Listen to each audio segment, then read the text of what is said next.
In this lecture, we'll visit a city that we refer to by its modern Greek name, Akrotiri.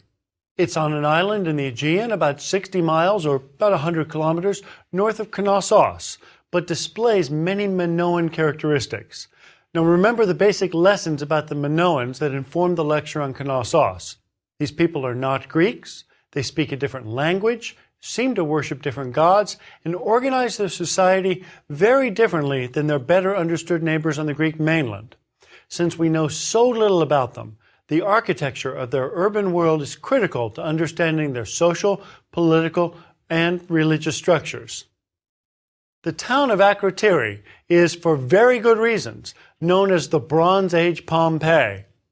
A massive volcanic eruption blew out the center of the island of Santorini. That's its modern name. Its ancient name was Thera. So that tells you where we get Akrotiri from. Akrotiri is really an abbreviation of Akrothera. It's the Acropolis of Thera. It's on the high point. So this enormous volcano blew out the center of the entire island of Thera and obliterated much of the town and damaged what remains. That volcanic eruption was one of the largest in human history. Scientists, in fact, think it was the fourth most powerful volcanic eruption in recorded history. On the Volcanic Explosivity Index, which I promise I did not just make up, it rates a 7 out of a possible high of 8.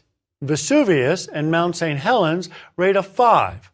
And the 1883 eruption of Krakatoa rates a 6.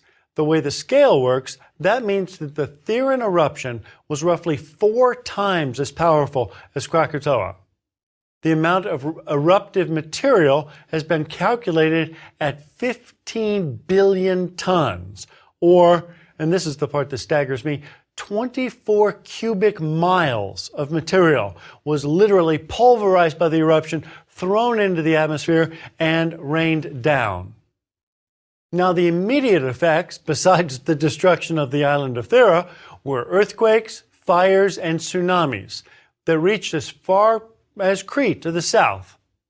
These were followed by a volcanic winter that, according to records in China, and there were records in China at this time, lasted 3 years.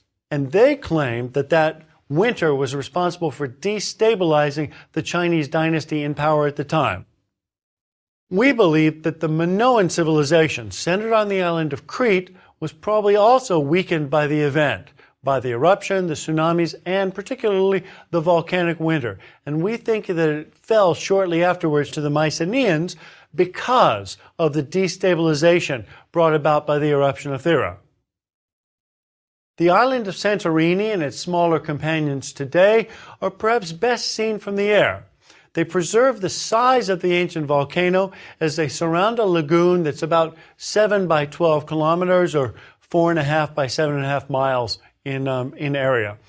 It has sheer cliffs on the inner face, which are about 300 meters or about 975 feet tall. And they plummet down to a lagoon, which is another 400 meters or about 1,300 feet deep. And that gives you a sense of how deep that volcanic crater was, the lagoon plus the cliffs all together. Now, that eruption occurred sometime between 1650 and 1550 BC, with leading scholars supporting the dates of either 1628 BC or 1550 BC, depending on which evidence they favor. That is, the geologists favor 1628, whereas those people that base their dating on the Minoan evidence prefer 1550 for the style of pottery. So there's a little bit of debate about that. For our purposes, it isn't really terribly important which date is correct. What is important is that the eruption, as at Pompeii, conversely destroyed and preserved the city that we're going to see. It wiped out much, but covered and sheltered what remained, so that upon the rediscovery of the city in 1967, and it wasn't even found until 1967, which to me is like last Thursday in archaeological terms. If you think about Pompeii, they've been digging there for 250 years straight. Here at Akrotiri, only since 1967. Anyway, when that was discovered, they found houses that were preserved up to 3 stories tall, along with the streets and the squares that they lined. It was instantly recognizable as a small city, not one of the Minoan palace complexes. Unlike Pompeii, from the lack of personal possessions, it seems that the inhabitants of Akrotiri had some warning of the eruption. I was talking to a geologist about this recently, actually very recently, an expert on volcanology.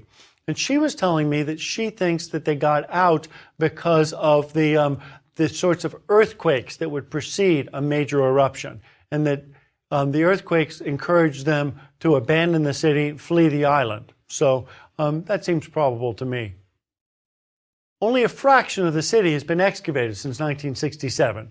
If you wonder why archaeology takes so long, fill your house with tons of dry cement and remove it a teaspoon at a time, stopping every time you find an object which you'll need to catalog and process. Well, I digress about how archaeology works, but that would be a fun experiment. What we have uncovered so far are 8 houses. I refer to them as houses, but I think it's important to draw a distinction. They're much closer to the ancient concept of a house than to a modern one. So when we think about them, we should think about them in comparison to other ancient houses and not our modern residences. They might be compared to the elite dwellings at Kahun that incorporated domestic, religious, and administrative components. At Akrotiri, as at so many ancient cities dating back to Çatalhöyük in the early Neolithic, the religious identity seems to be key. Different from houses at Kahun or Deir el-Medina in Egypt, but in common with those at Knossos, Akrotiri's houses are not modular. Each is an irregular collection of compact rooms built around a central courtyard or light well. One of the buildings, referred to as Zeste 3, about which more later, is thought to have had a largely ritual purpose, although that is debated by archaeologists. Although we've learned much of late Bronze Age life from the pottery, architecture, looms, food storage and preparation materials, and burials, the greatest finds from Akrotiri are, without a doubt, the wall paintings. At least one room in each house so far excavated was painted. These are largely found in the upper story rooms, suggesting that they were the higher status residential chambers. So if we have 3-story houses, we think that the more exclusive spaces, the further you go up, are the more elite residential spaces. We would refer to them today as bedrooms or bathrooms or areas where people would change.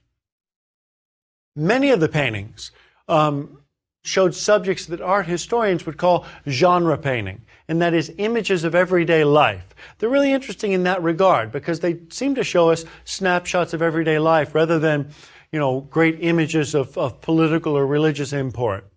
For example, there's one painting of a young fisherman, and we know he was young because his hairstyle is that of young people. It was found in one of the upper floor rooms of what's called the West House. He's holding up a stringer of fish in each hand, and his wrists are turned as though from the weight, and his elbows are braced into his waist to counter the weight of the fish on both sides. It's a marvelous little snapshot, not just of daily life, but really of the human body and how everything works. It's just, I think, it's a great illustration of somebody here is paying attention to nature and trying to really paint what they see in the natural world. Another house has a room in which the walls are painted with a red and white background, divided somewhat irregularly in large flowing lines. Over that background, one wall features a pair of antelopes, while the wall next to it features a pair of boys who are boxing. Again, we know these are boys because their hairstyle is that of adolescents, which is consistent with the adolescent hairstyles we see at Knossos and other Minoan painting. The boys seem to be wearing gloves, they're boxing, and belts and nothing else. The figures are similar in proportion and scale and in their skin tone to male figures seen at Knossos. That is, they follow the conventions of Minoan painting. As males, their skin is painted red, they've got dark hair, the way the eyes are done is characteristically Minoan, but the subject isn't. There's nothing like it at Knossos or any of the other Minoan sites on Crete, which suggests to us, perhaps tentatively here, what we have is a different civilization that's just influenced by the Minoan.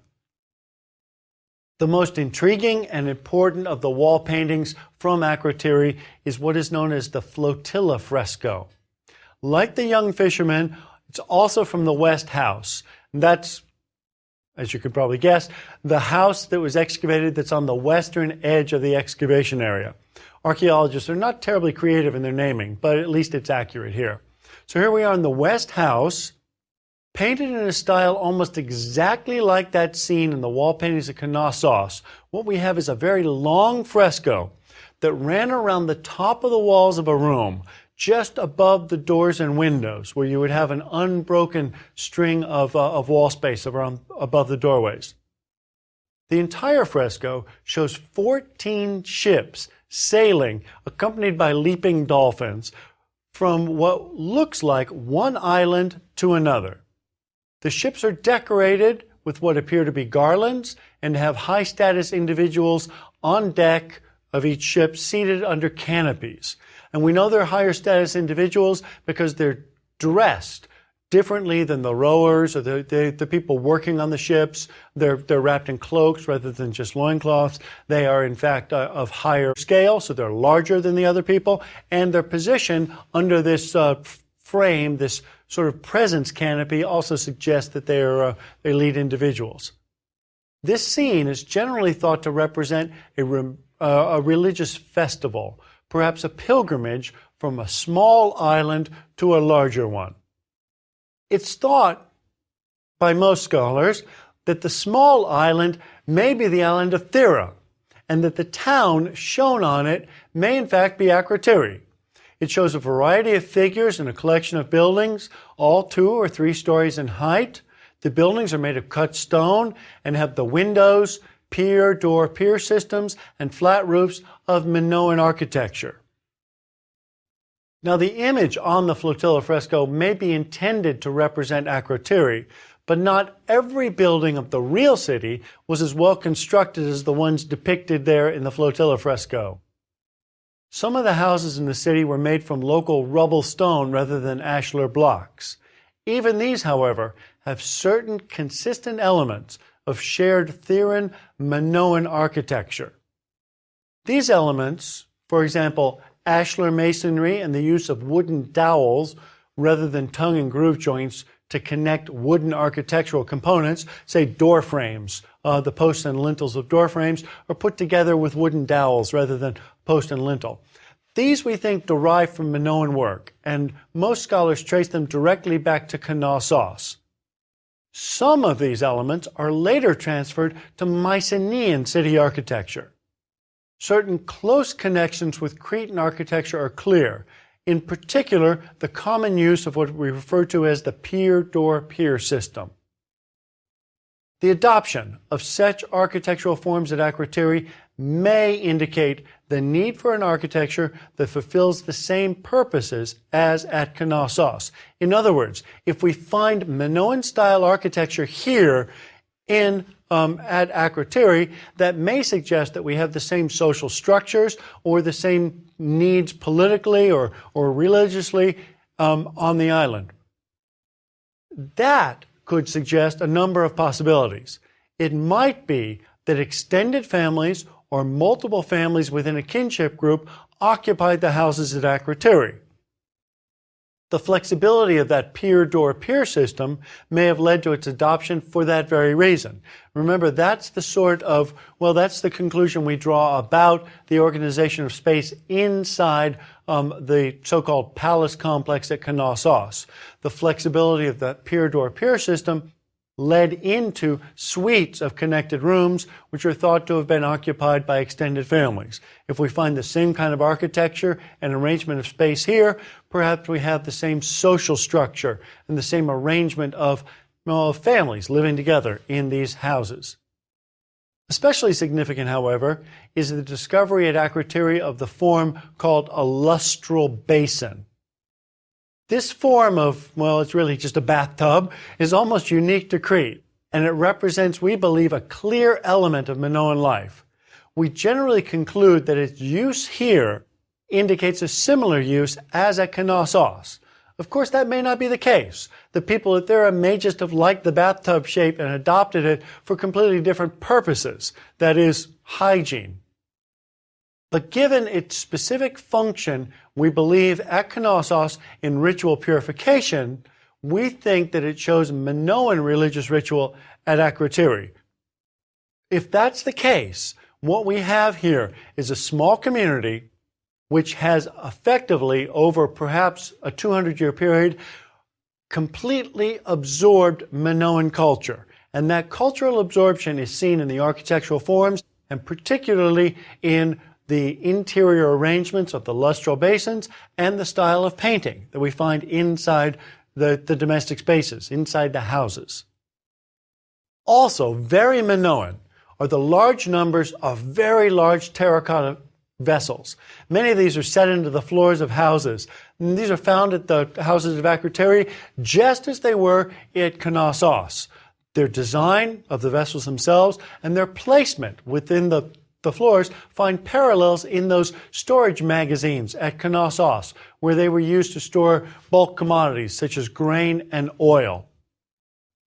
All of these Minoan elements in architecture and daily life lead to the tentative conclusion that Akrotiri was perhaps on the edge of the Minoan world, and thus adopted only certain of its cultural elements, retaining a number of its own local cultural features. Think about the subjects of the wall paintings, those genre paintings that appear nowhere in the Minoan world. Such conclusions are easier to draw at sites with written material, and we'll examine two such cities on the edges of the Roman Empire later on.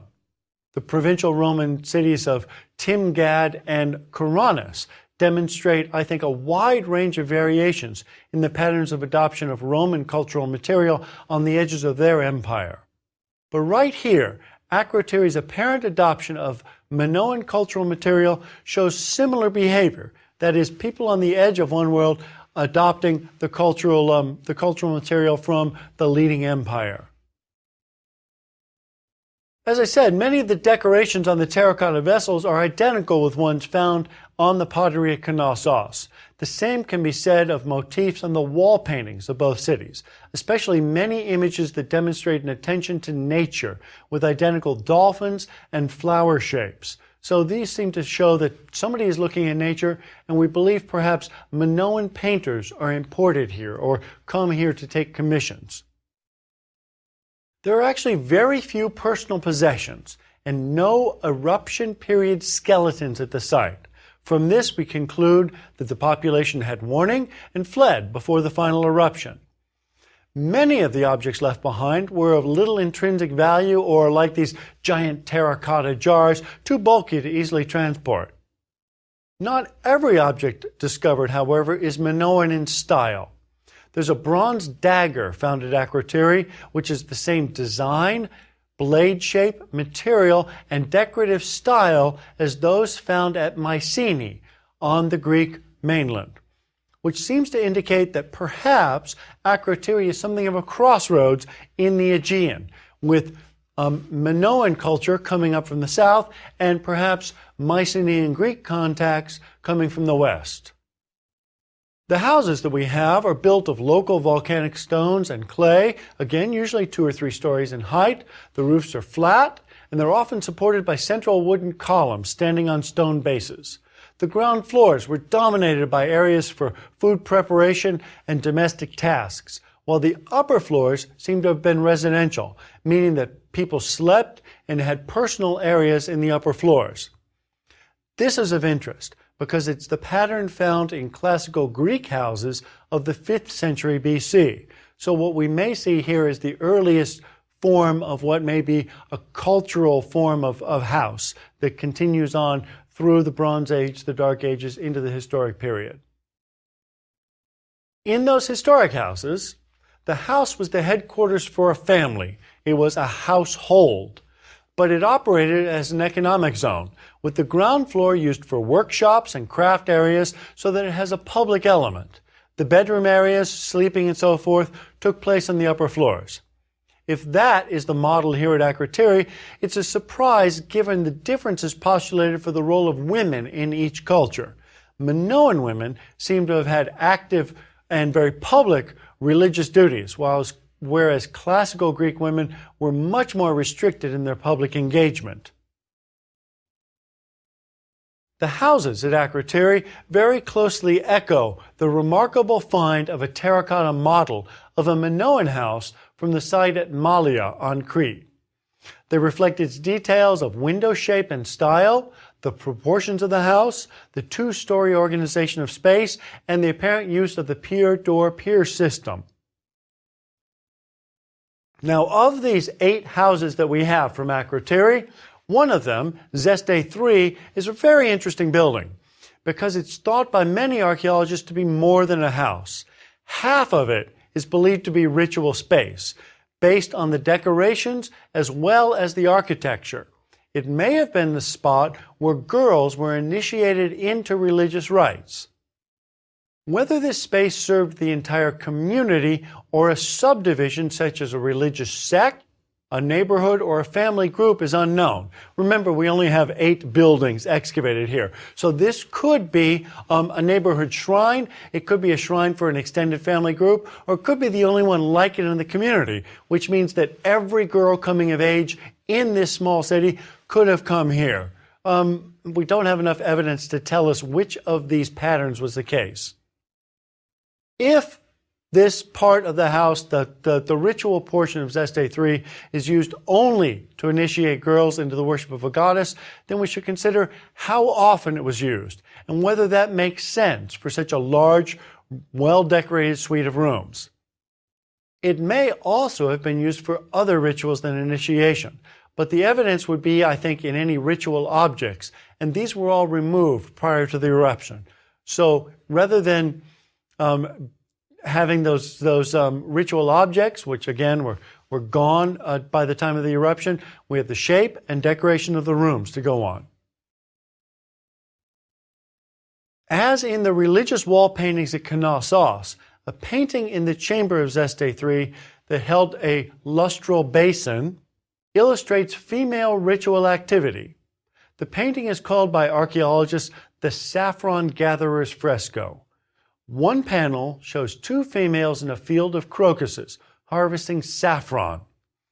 Based on her smaller size and her hairstyle, one of the figures is a girl, while the other, larger figure with more formal dress and hair pulled up, is a grown woman. Another panel in the room shows only adult women in the same sort of landscape, apparently also gathering saffron, which was used as a very expensive fabric dye. In the final panel, what we see is a different young girl emptying a small basket of saffron into a larger communal basket that is set on the bottom step of a 3-step platform. Seated on a pile of cushions at the very top of the 3-step platform and facing this girl is a very large-scale woman. We believe certainly a goddess based on her enormous scale. Also, she's accompanied by a griffin, so as a familiar, while a blue monkey stands in front of her, seemingly also presenting an offering.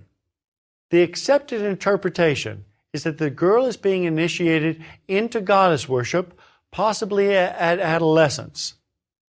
The meaning of the blue monkey, however, which is not the only example of a blue monkey in Theron wall painting, is debated. It's not debated. Nobody knows what that blue monkey is doing there. No one knows what it means. And the blue monkeys that we find scattered throughout are just utterly bizarre. It's the Wizard of Oz as far as I'm concerned. I have no idea what's going on with those blue monkeys. They seem to be acting like people, but only in religious contexts. It's a complete bafflement. I'm sorry, we just can't figure this out, at least not with what we have yet. Well, I think that this ritual space, and I think it is a ritual space, should remind us of the shrines at Çatalhöyük, which were also locations for the worship of a goddess and may provide an antecedent for this sort of organization that we find at Akrotiri. Since the shrine that this panel decorates is integrated into a house, again a pattern seen at Çatalhöyük, we may have at Akrotiri neighborhood shrines utilized by specific kinship groups who worship together as a means of reinforcing their family identity.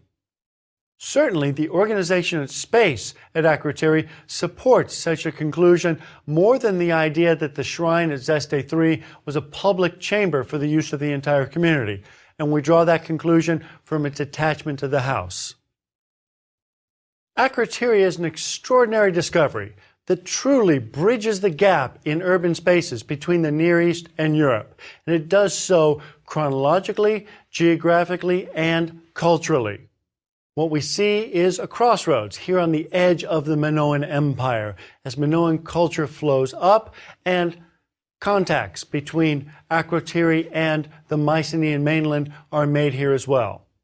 Although the architecture is distinctly similar to that at Knossos, in a number of ways, the pier-door-pier system, the use of gypsum architecture, the lustral basins, the wall paintings, and so on, the notion of the house here as economic, religious, and residential complex is not that we see in the Minoan world.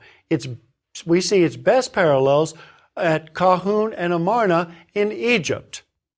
The arrangement of the shrines in the urban landscape has its best parallel actually at Çatalhöyük in Anatolia, southern Turkey from the Neolithic.